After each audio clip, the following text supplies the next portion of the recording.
Donc, je suis Sandrine Chevalier-Rochereau, je suis éducatrice spécialisée, diplômée depuis 1996.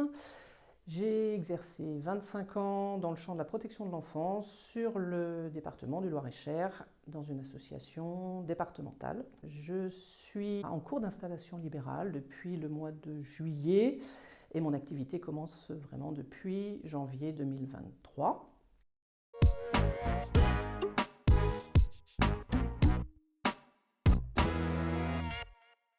Alors, j'ai commencé à penser au libéral quand j'ai dépassé mes 5 ans dans ma nouvelle structure, parce qu'en fait, j'ai travaillé toujours dans la même association, mais il y a eu des changements institutionnels qui ne me plaisaient pas trop.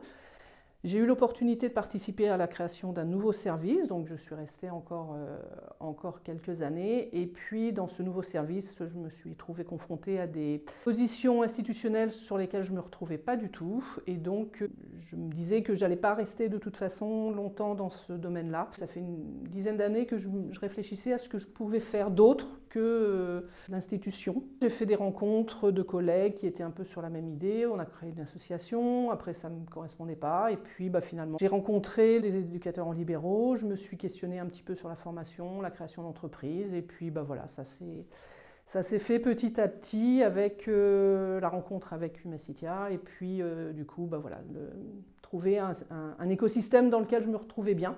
Et à partir de ce moment-là, les choses ont pu se formaliser.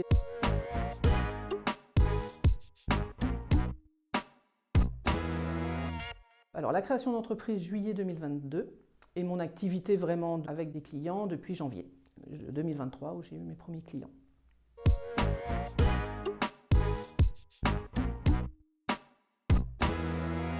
Alors pour l'instant, mes activités sont essentiellement la création d'entreprise, parce que j'ai créé une société du coup, donc la création des statuts, la comptabilité, la gestion, enfin voilà, toute la mise en place, la partie communication, et puis beaucoup de prospection, de me faire connaître, de rencontrer des clients potentiels, les partenaires potentiels, et je me présente. Donc je fais beaucoup de démarchages téléphoniques pour obtenir des rendez-vous.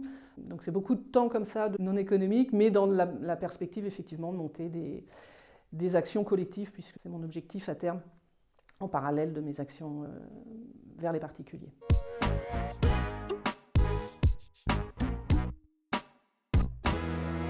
Alors oui, ça me convient complètement parce que d'abord je l'ai choisi, donc c'est quand même l'essentiel.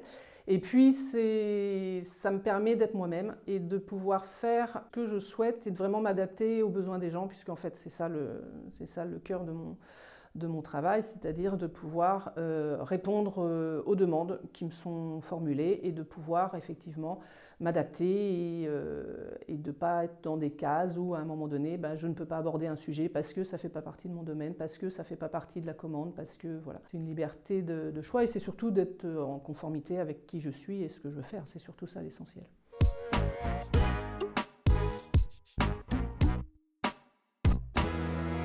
Alors je ne regrette pas du tout.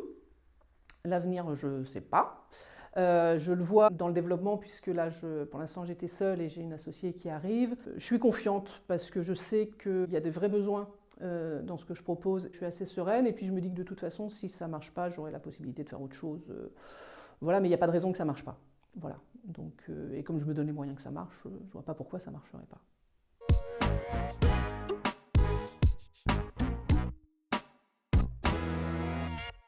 De prendre le temps. Il faut prendre le temps de savoir ce qu'on veut faire, d'avoir une sécurité quand on se lance, c'est-à-dire de ne pas se lancer trop vite. C'est quand même un risque qu'on prend. Je pense qu'il faut être sur une base solide.